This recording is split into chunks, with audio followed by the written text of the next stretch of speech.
Hi Lisa, could you answer the question, if the perceiver can be observed? One of the teachers said that it cannot, because the perceiver is not an object. Can only objects be observed? Is there a waking process for the perceiver too? If there is, only then the perceiver can realize that he is being perceived by another perceiver, and this pattern goes on endlessly. Can we really know the answer to this question? Yeah, I wouldn't really worry about it too much, Joanna. But yeah, for sure. I mean, doesn't that become quite obvious, that the perceiver cannot be looked at, because who would it be that looks at it?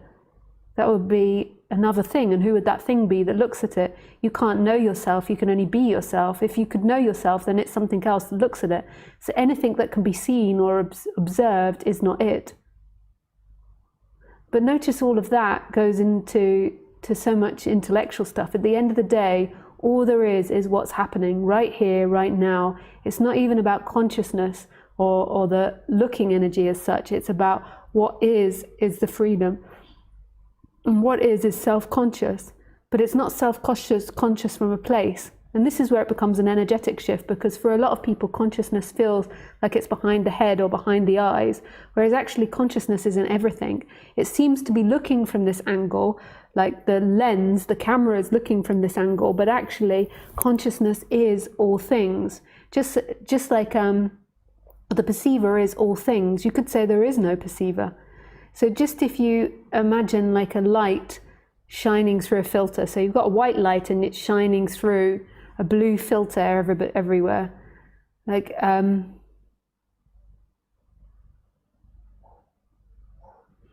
it seems, no, that's not the right metaphor.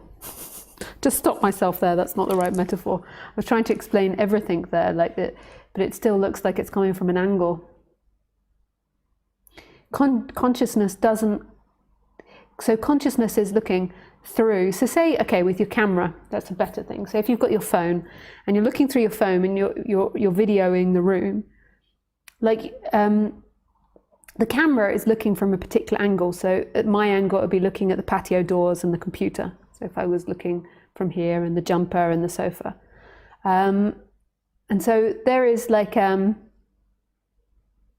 you could say the camera is like an instrument that is recording the world. And the body is like that too. The body is like an instrument in which consciousness is looking through. So it seems to come from this angle, but consciousness isn't limited anywhere. Like if you look at me now and sit and watch my face, like where does your consciousness start and stop? So you've got personal awareness that can put your attention on my left shoulder. It might be right for you, depends if this camera reflects. You can put your attention on this shoulder, you can put it on my water bottle. Now there's something that knows that. That's not consciousness. And that personal awareness can seem to turn around and look at consciousness. That personal awareness has a sense of the big consciousness.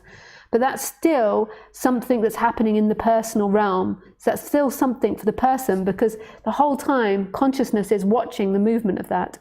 So right now, you put your personal awareness on me, and consciousness knows all of that. It knows the movement of the personal awareness, and it knows my face, it knows everything. The personal awareness is saying, I'm a particular size, I'm limited, I'm inside Lisa, or I'm inside you. But the consciousness doesn't start or stop anywhere. The consciousness isn't behind the person or in front of the person. So that maybe is really confusing, but when you look at me now, where does consciousness end? Where does your consciousness end? It's only in thought it ends. If you really examine it, I'm appearing in your consciousness. This room is appearing in consciousness. You could say it is consciousness, and then consciousness begins to disappear, because then you come down to all there is everything, and everything is self-conscious and knows itself. And there's also this sense of beingness that's everywhere as well.